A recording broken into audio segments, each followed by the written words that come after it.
நீங்கள் நம்ம சேனலுக்கு விளம்பரம் கொடுக்க விருப்பப்பட்டீங்கன்னா 94493594 இந்த நம்பருக்கு காண்டாக்ட் பண்ணுங்கள். இன்னைக்கு உலகமே அமெரிக்காவினுடைய அதிபர் டொனால்டு ட்ரம்ப் ஒரு அமெரிக்கர் அப்படின்னு பெருமை பொங்க பேசிக்கிட்டு இருக்கோம். அமெரிக்காவில் இருந்து மற்ற நாட்டினுடைய குடிமக்கள் எல்லாத்தையும் வெளியேற்றிக்கிட்டு இருக்கார். அப்படிப்பட்டவரே ரஷ்யாவினுடைய உளவு அமைப்பான கேஜிபி, இந்த அமைப்பினுடைய ஒரு உளவாளி அப்படின்னு சொல்லக்கூடிய ஒரு மிக முக்கியமான ஆதாரங்கள் இன்னைக்கு உலகம் முழுவதும் பேசு பொருளாக மாறி இருக்கு. ஆல்நூர் முசாயாவ் இவர் கேஜிபியினுடைய முன்னாள் ஊழியர். அப்படிப்பட்ட ஒரு உளவாளி இன்னைக்கு ட்ரம்ப்பை பற்றி வியக்கத்தக்க உண்மைகளை வெளியிட்டிருக்கார். ட்ரம்ப்பும் ரஷ்யாவினுடைய ஒரு உளவாளி. வாங்க பார்க்கலாம் உறவுகளே, அதில் எந்த அளவிற்கு உண்மை இருக்கிறது அப்படின்னு. இது பிரசாத் சிக்னேச்சர். ஆண்களின் முழு சக்தி, இல்லற வாழ்வின் புத்துணர்ச்சி, 85 வருட அனுபவம் கொண்டு பாரம்பரிய முறைப்படி தயாரிக்கப்பட்ட இந்த மூலிகை பொடி உங்கள் வாழ்வில் மாற்றத்தை ஏற்படுத்தலாம். நரம்பு பலவீனம், நாட்பட்ட சுகர் போன்ற பிரச்சனைகளால் ஆண்களுக்கு ஏற்படும் பலவீனங்களுக்கு பிரத்யேகமாக தயாரிக்கப்பட்டது.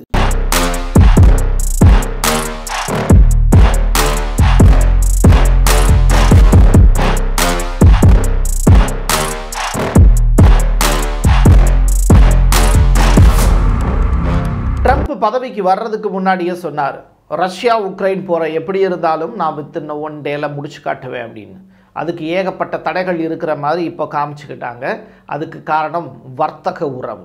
உக்ரைனோட கொண்டு இருக்கக்கூடிய வர்த்தக உறவை புதுப்பிச்சு, அது மட்டுமல்ல $500 பில்லியன் சைன் போட்டு போடா தம்பி அப்படின்னு ஜெலன்ஸ்கியை கூப்பிட்டு வச்சு சைனும் வாங்கி முடிச்சிருக்காரு. இப்படிப்பட்ட வேலையை செஞ்சு வெற்றிகரமான ஒரு அதிபராக வலம் வருகிறார் அமெரிக்க மக்களிடத்தில். அமெரிக்கர்களுடைய பணம் அமெரிக்கர்களுக்கே அப்படின்னு. அதே நேரத்தில் ரஷ்யாவோடு சேர்ந்து ஏகப்பட்ட டீலும் வச்சு இப்போது எரிசக்தி, எரிவாயு உள்ளிட்ட விஷயங்கள் எல்லாத்துலேயுமே டீலிங் போடப்பட்டிருக்கு. அதுவும் அடுத்தடுத்து ட்ரம்ப் புட்டினுடைய சந்திப்பு சவுதி அரேபியாவில் அடுத்து நடக்க போகுது. ட்ரம்ப் நேரடியாக ரஷ்யாவுக்கும் போவார் அப்படிங்கிற மாதிரியான தகவல்லாம் ரிலீஸ் ஆகிருக்கு. இப்படிப்பட்ட நேரத்தில் ட்ரம்ப்பு ஒரு ரஷ்ய உளவாளி அப்படிங்கிற ஒரு ஸ்டேட்மெண்ட்டு 1987 அமெரிக்காவில் இருந்த ரஷ்ய உளவாளிகள் ட்ரம்ப்பை விலைபேசி இந்த கேஜிபி அப்படிங்கிற அந்த ரஷ்ய உளவு படையில் சேர்த்தாங்க.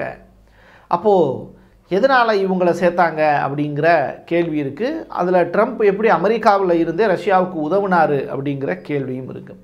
அப்போ முதல்ல கேஜிபி அப்படிங்கிற அந்த வார்த்தைக்கான அர்த்தம் என்ன, தொடர்ச்சியாக அதை பற்றி பேசணுமே. அப்போ அதை பற்றிய விவரங்கள் நமக்கு தெரிஞ்சால் தானே நம்ம அதை பற்றி அதில் பயணிக்க முடியும். அப்போ கேஜிபினா என்ன? 1917-18 தொடக்க காலகட்டத்தில் தான் இந்த கேஜிபி அப்படிங்கிற அந்த ஒரு புதிய ரஷ்ய உளவாளிகளுக்கான கூட்டம் ஒன்று உருவாக்கப்படுது. அதுக்கு பேர் செக்கா அப்படிம்பாங்க. அதுதான் கேஜிபியினுடைய முன்னாடி தாத்தான்னு வச்சுக்கோங்களேன். இவர் கேஜிபிங்கிறவர் பேரை அப்படின்னு வச்சுக்கோங்க. இப்போது இந்த செக்கா அப்படிங்கிற அந்த டீமுக்குள்ள ரஷ்யாவினுடைய டீட்டெயிலு, ரஷ்யாவில் இருக்கக்கூடிய அதிகாரிகள், இப்போ அந்த காலத்தில் நம்மளுடைய 1000 ஆண்டுகளுக்கு முன்னாடி நம்முடைய ஒற்றர்கள் இருப்பாங்கள்ல, அந்த மாதிரியான தமிழில் ஒற்றர்கள் அப்படின்னு சொல்கிற மாதிரி இங்கே உளவாளி அப்படிங்கிறாங்க. இப்போ இந்த ஒற்றர்கள் என்ன பண்ணுறாங்க, உலகின் பல்வேறு நாடுகளில் இருந்து ரஷ்யாவை பற்றிய விஷயங்களை எழுதி கொடுக்குறாங்க. அதை ஒட்டுமொத்தமாக படிக்கிறதுக்கான வாய்ப்பை ஒரு மனிதன் உருவாக்கிக்கிறார். அவர் 12 ஆண்டு காலமாக படித்து எழுதி வச்ச தொகுப்புகள் எல்லாத்தையுமே பிரிண்ட் போட்டு பல வால்யூமாக உலகத்துக்கு கொடுக்குறாரு. அப்போ தான் வெளியில் வருது இந்த செக்காவை பற்றிய விஷயங்களும் கேஜிபி அப்படிங்கிற அந்த உளவு கூட்டத்தை பற்றிய விஷயங்களும் வெளியில் வருது. இது 1917 இந்த செக்கா அப்படிங்கிற குரூப் உருவாயிருக்காங்க அப்படின்னு. இதில் மிக முக்கியமான தலைவராக அறியப்படக்கூடியவர் தான் ஃபெலிக்ஸ் அப்படிம்பாங்க. இவர் ஒரு இரும்பு மனித, ரஷ்யாவை காப்பதற்கு முன்னாடியே அவதரித்தவர் அப்படின்னு சொல்கிறாங்க. அப்படிப்பட்ட ஒரு மிகச்சிறந்த உளவாளி அயன் ஃபெலிக்ஸ் அப்படின்னு அழைக்கப்படுறாங்க. இவர் எந்த நாட்டில் பிறந்தார் அப்படின்னா ஃபெலாரஸ் 1877 பிறந்தார். இவர் தனியாகவே ஒரு அப்போ எல்லாமே சேர்ந்துருந்தது. 12-15 நாடுகள் ஒன்றாக இருந்த ரஷ்யா. போலந்து, லித்துவேனியா அப்படிங்கிறது அந்த காலத்தில் ரஷ்யாவினுடைய கூட்டமைப்பில் ஒன்றா இருந்தது. அப்போ இந்த போலந்துக்கு லித்துவேனியாவுக்கும் புரட்சி வெடித்து ஒரு நாடு வேணும் அப்படிங்கிறதுக்காக இந்த ஃபெலிக்ஸ் அப்படிங்கிறவர் இது தொடர்பான ஒரு புரட்சி இயக்கம் ஒன்று நடத்துகிறார். அந்த இயக்கத்தில் கொஞ்ச காலம் பணியாற்றிட்டு அடுத்து ரஷ்யாவில் லெனின் வந்து லீடர் ஆனதற்கு பிறகு அவர் வந்து மெல்ல மெல்ல வளர்ந்து வரக்கூடிய டைம், லெனின் வந்து வளர்ந்து வரக்கூடிய டைம், அந்த டயத்தில் லெனினுடைய குரூப்பில் சேர்றாரு. பிறகு லெனினுடைய கட்சியிலையும் இணைஞ்சிக்கிட்டு 1926 இவருடைய மரணம் நிகழுது. இவர் தான் இந்த கேஜிபி அப்படின்னு சொல்லிட்டு ஒரு புதிய உளவு அமைப்பு உருவாகிறதுக்கு ரஷ்யாவுக்கு பெருசாக உதவி செய்கிறாரு அப்படின்னு சொல்கிறாங்க. ஃபன்யா கப்லான் இவங்க யாருன்னா ஒரு சாதாரண பெண். இவங்க உக்ரைனில் பிறந்தவங்க. ஆனால் அன்னைக்கு தேதிக்கு 1917 to 25-30 வாக்கில் இவங்க ஒருங்கிணைக்கப்பட்ட ரஷ்யாவில் ஒரு ஒன் ஆஃப் த மெம்பர். இந்த லேடி என்ன பண்ணுறாங்க, லெனினை சுட்டு கொண்டதில் இவங்களுக்கு ஒரு பெரிய பங்கு இருக்குது. ஏன் அப்படின்னா லெனினை சுட தெரியாமல் சுட்டவங்க இவங்க தான். ஏன்னா லெனினுடைய வாயிலையும் நெஞ்சு பகுதியிலையும் சுட தெரியாமல் சுட்டுட்டாங்க லெனினை சாகடிக்கணுங்கிறதுக்காக. லெனினை ஏன் இவங்க சாகடிக்க முயற்சி பண்ணாங்க அப்படிங்கிற கதையே தனிக்கதை.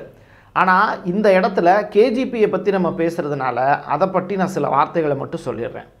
கேஜிபி அப்படிங்கிறது எதுக்காக உருவாக்கப்பட்டதுன்னா ரஷ்யாவில் இருக்கக்கூடிய கம்யூனிச தத்துவத்துக்கு எதிராக. ஏன்னா ரொம்ப பெருசாக இருந்தது ரஷ்யா எல்லை. அதில் இருக்கக்கூடிய மக்கள்லாம் என்ன நினைக்கிறாங்கன்னு தெரிஞ்சுக்கணும்ல. அப்போது கம்யூனிசத்துக்கு எதிராக அவங்க இருக்காங்கன்னா அவங்கள கொலை பண்ணு அப்படின்னு சொல்கிறது தான் இந்த கேஜிபி. ஸோ ரஷ்ய உளவாளிகள் அங்கொன்றும் இங்கொன்றுமாக இருப்பாங்க. அவங்க மக்களோட டீ கடையில் உட்காந்து டீ சாப்பிடுவாங்க. அவங்க கூடயே ரொம்ப நாள் ரிலேஷன்ஷிப்லேயும் இருப்பாங்க. உங்கள் சொந்தக்காரனாக கூட இருக்கும். அவங்ககிட்ட நீங்கள் கம்யூனிசத்தை பற்றி தப்பாக பேசுனீங்கன்னா நீங்கள் இறந்து போயிருப்பீங்க. அவன் உங்களுடைய இறப்புக்கும் வந்து அழுவான். அவன் தான் கேஜிபியினுடைய உளவாளி. இப்படி கேஜிபியினுடைய உளவாளி ரஷ்யாவோடு தலைமையோடு நல்ல நெருங்கிய உறவில் இருப்பாங்க. அவ்வப்போது மீட்டிங் நடக்கும். அது வெவ்வேறு நாடுகளில் நடக்கும். சரியா? இதெல்லாம் வந்து நடந்துக்கிட்டு இருக்கும்போது தான் இந்த லெனின் அப்படிங்கிற கதாபாத்திரம் இந்த கேஜிபியை பயங்கரமாக கட்டமைக்குது. செக்காவையும் வேறு ஒரு தளத்துக்கு மாற்றுது. அதுக்கு வந்து ஃபெலிக்ஸ் அப்படிங்கிறவர் ரொம்ப பெரிய அளவில் உதவி செஞ்சுருந்தார். லெனின் வந்த பிறகு தான் இந்த செக்கா அப்படிங்கிற டீம் வந்து கேஜிபியாக உலகம் முழுவதும் ஃபார்ம் பண்ணப்பட்டுச்சு. இது அப்படியே 1917-18 இருந்து கொஞ்சம் கொஞ்சமாக வளர்ந்துட்டு வந்து 1986 பீரியடில் உலகம் முழுவதும் 7 லட்சம் உறுப்பினர்களை கொண்ட ஒரு டீமாக மாறுது. 7 லட்சம் பேர் கேஜிபியில். இப்போ இந்த 7 லட்சம் பேரில் ஒருத்தர் தான் இந்த ட்ரம்பா அப்படிங்கிற கேள்வி உங்கள் மனசுக்குள்ளே வரும். 1987 இந்த நபர் என்ன சொல்கிறாருன்னா, கேஜிபியினுடைய ஆஃபீஸர் ஆல்நூர் முசாயாவ் அவர் இப்போ என்ன சொல்கிறாரு, நானும் கேஜிபியில் முன்னாள் ஆஃபீஸர் தான், நான் 6வது நிலை கேடரில் இருந்தேன். ட்ரம்ப்பு 1987 அவருக்கு 40 வயசாக இருக்கும்போது அவர் அமெரிக்காவில் இருந்து ரஷ்யாவுக்கு ஒரு ஹோட்டல் வாங்குறதுக்காக பயணப்பட்டார். அப்போது பேசி முடிக்கப்பட்டது இந்த டீலிங்கு. அதுக்கு முன்னாடியே வந்து கேஜிபியினுடைய வரையறை என்ன அப்படின்னா, தொழிலதிபர்களை வந்து ஒன்று சேர்க்கணும். இந்த தொழிலதிபர்கள் தான் அரசாங்கத்தோட நேரடி உறவில் இருக்காங்க. எப்படி நம்ம இந்த அதானி அம்பானிலாம் இன்றைக்கி இருக்கக்கூடிய காலகட்டத்தில் நம்ம மோடியோட நெருக்கமாக இருக்காங்களோ, இந்த மாதிரியான நபர்களை கேஜிபியில் ஒன் ஆஃப் த மெம்பராக இருக்கும். யாருக்கு தெரியும், அதானி அம்பானி கூட கேஜிபியில் ஒன் ஆஃப் த மெம்பராக இருக்கலாம். இந்திய நாட்டினுடைய தகவல் வந்து பார்த்திங்கன்னா வெளியில் கசியாமல் இருக்கிறதுல நம்ம உளவுத்துறை எப்படி கவனமாக இருக்கோ, அதே மாதிரி ரஷ்ய கூட்டமைப்பு உலகின் பல்வேறு நாடுகளுடைய உளவு ரகசியங்களையும் சத்தமில்லாமல் திருடுவதற்கான வேலைகளையும் செய்து கொண்டிருக்கிறது. அதில் அமெரிக்காவினுடைய உளவு ரகசியங்களையும் ஈஸியாக தெரிஞ்சுக்கணுன்னா அவங்களுக்கு தேவை பிஸ்னஸ்மேன்ஸ். ஸோ அப்படிப்பட்ட பிஸ்னஸ்மேன்ஸ்லாம் யார் அப்படிங்கிறத தேடி கண்டுபிடிச்சி சேர்க்குறாங்க. அதில் ஒன் ஆஃப் த நபர் தான் இந்த ட்ரம்ப் அப்படின்னு சொல்லிட்டு, ட்ரம்ப்பினுடைய 40 வயசப்பவே அவர் கேஜிபியில் ஒரு மெம்பர் அப்படின்னு சொல்கிறாங்க. இதை ட்ரம்ப்கிட்ட கேட்கும்போது அவர் அதை மறுக்கிறார். சரி, இப்போ இந்த கேஜிபியை பற்றி பாதியில் விட்ட விஷயங்களில் மீதியை தொடரணும்னு நினைக்கிறேன். நான் இந்த 7 லட்சம் பேர் மெம்பராக இருக்காங்க அப்படின்னு சொன்னேன்ல. லெனினுக்கு பிறகு ஸ்டாலின் வந்தார்ல, ஸ்டாலினுடைய காலகட்டத்தில் தான் இந்த போல்ஸ்வீக் மென்ஸ்வீக் அப்படின்னு சொல்லிட்டு தனியாக குரூப்லாம் உருவாச்சு. ஆனால் ஒரு 12 ஆண்டுகள் பாதுகாத்து வச்ச ஒரு மனிதனுடைய குறிப்புகள் எல்லாமே கேஜிபியை இவ்வளோ காலத்துக்கு பிறகு வளரும் அப்படின்னு யாருமே நினைக்கல. ஆனால் அது ரஷ்யாவுக்கு பெரிய அளவில் உதவி செஞ்சிச்சு. 90னுடைய தொடக்க காலகட்டத்தில் ரஷ்யா பிரேக் அவுட் ஆனவொன்ன எல்லா நாடுகளை தனித்தனியாக பிரிஞ்சப்போ கூட இந்த உளவாளிகள் எல்லாமே ரஷ்யாவினுடைய அதிபருக்கு குருஷேவ் உள்ளிட்ட நபர்களுக்கெல்லாம் தொடர்ச்சியாக தகவல்களை கொடுத்து கொண்டே தான் இருந்தார்கள் அப்படின்னு சொல்கிறாங்க. இன்றைக்கி உக்ரைன் போகிற ரஷ்ய அதிபரால் கூட முடிக்க முடியாத நேரத்தில் அமெரிக்காவினுடைய அதிபர் வந்து முடிச்சு கொடுக்குறாரு அப்படின்னா ரஷ்யா மீது இருக்கக்கூடிய பாசத்தினால தான் அப்படிங்கிறத நீங்கள் எளிமையாக புரிஞ்சுக்கலாம். இன்னொரு புறம் பிளாக் மார்க்கெட் அப்படின்னு சொல்லிட்டு ரஷ்யா தனியாக ஒரு டீம் ஒன்று வச்சுருக்காங்க. அதில் 1919 ARA அப்படிம்பாங்க, அமெரிக்கன் ரிலீஃப் அட்மின் அப்படிம்பாங்க. இதில் நீங்கள் பணம் கொடுக்கறதுலேருந்து பணம் எடுக்கிறதுலேருந்து அமெரிக்கா வந்து உலகின் பல்வேறு நாடுகளுக்கு உதவிகள் செய்யும். விவசாயிகளுக்கு, ரஷ்ய விவசாயிகளுக்கு உதவி செய்கிறங்கிற பேரில் அமெரிக்க டீம் ஒன்று வந்துச்சு. அப்படி ஒரு அமெரிக்க டீம் ஒன்று வந்தப்போ அதில் ஒரு நபருக்கு வந்து மிக முக்கியமான விஷயங்கள் இந்த விவசாயிகள் மூலியமாக அரசாங்கத்துக்கு போனதாகவும் ஒரு குறிப்புகள் இருக்குது. இதைத்தான் வந்து பெரிய அளவில் சொல்கிறாங்க.